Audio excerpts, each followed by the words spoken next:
ABC Chairman Kim Williams is giving a big speech in Sydney tonight.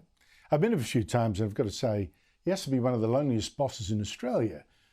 He's already got ABC staff warring with him, leaking against him as he calls for less left-wing bias and less fluff.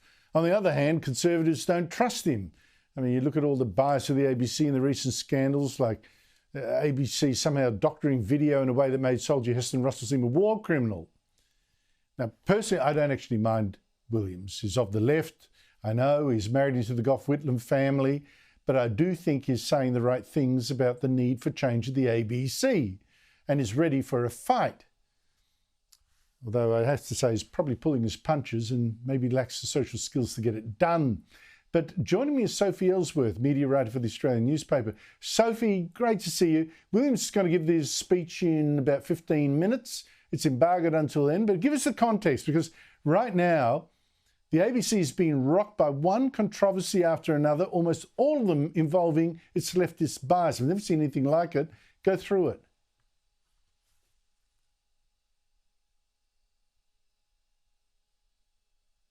This evening.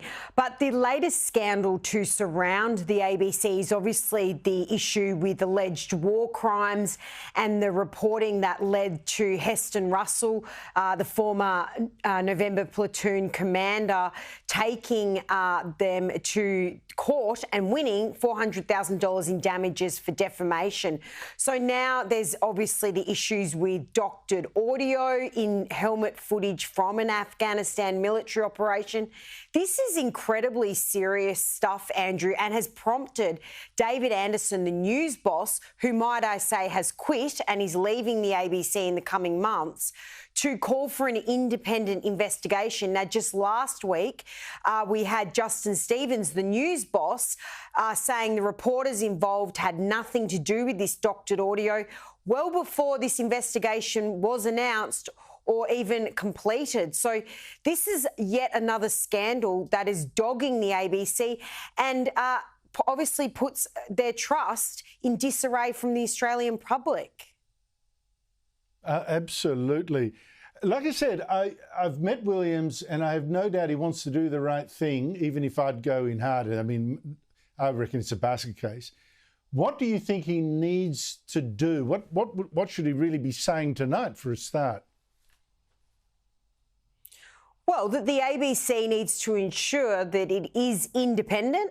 It needs to ensure that it is impartial, and its journalists need to operate in this way. And there's been time and time again, Andrew, we've spoken about this many years now, where there's example after example where ABC staff, journalists in particular, show their biases. And one example was a story that I had earlier in the year with Laura Tingle calling Australia a racist country, and also accusing opposition leader Peter Dutton of encouraging Australians to abuse migrants at open home inspections. Now, this is their most senior political reporter at the broadcaster. So there's just one example of many, Andrew, where there's issues with the impartiality and journalists show their biases, and this brings the ABC, I believe, into disrepute.